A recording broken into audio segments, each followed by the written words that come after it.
అభివృద్ధి అంటే మందు తాగి బీచ్లో తిరగడమేనా అని ఏఐఎస్ఎఫ్ నాయకులు ప్రభుత్వాన్ని ప్రశ్నిస్తున్నారు. విశాఖలో బీచ్ షాక్ ఏర్పాటుకు వ్యతిరేకంగా నిరసన ర్యాలీ చేపట్టారు. విశాఖ ఎంపీ భరత్ మాటలు దారుణంగా ఉన్నాయని, ఈ రోజుల్లో ఎవరూ తాగరు అని అనడం ఆయన దుర్మార్గపు ఆలోచనకు నిదర్శనమని మండిపడ్డారు. తక్షణమే ఎంపీ తన మాటలు వెనక్కి తీసుకోవాలని డిమాండ్ చేశారు.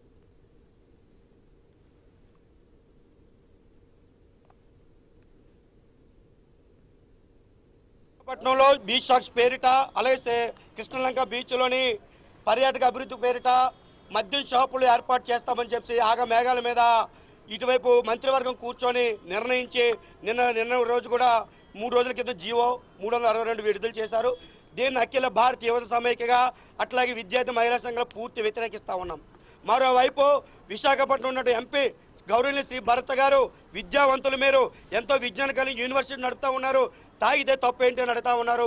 ఎవరి వ్యక్తిగత అలవాట్లున్నా ఈ రోజు విశాఖపట్నం నాశనం చేయడాక విశాఖ ప్రజలు మిమ్మల్ని ఎంపీగా గెలిపించారని చెప్పేసి విశాఖ ఎంపీ గారిని ఏ వైపుగా సూటుగా ప్రశ్నిస్తున్నాం. రాష్ట్ర కూటమి ప్రభుత్వం తక్షణమే జీవో 362 వెంటనే వెనక్కి తీసుకోవాలి. తీసుకోకపోతే విశాఖలో జీవో వెనక్కి తీసుకునేంత వరకు మా ప్రాణాలు తెగించేనా, ఉద్యమాలను ఉధృతమైన ఆందోళన చేసేనా, ఖచ్చితంగా విశాఖ బీచ్ షాక్స్ అడ్డుకునేందుకు పోరాడతాం.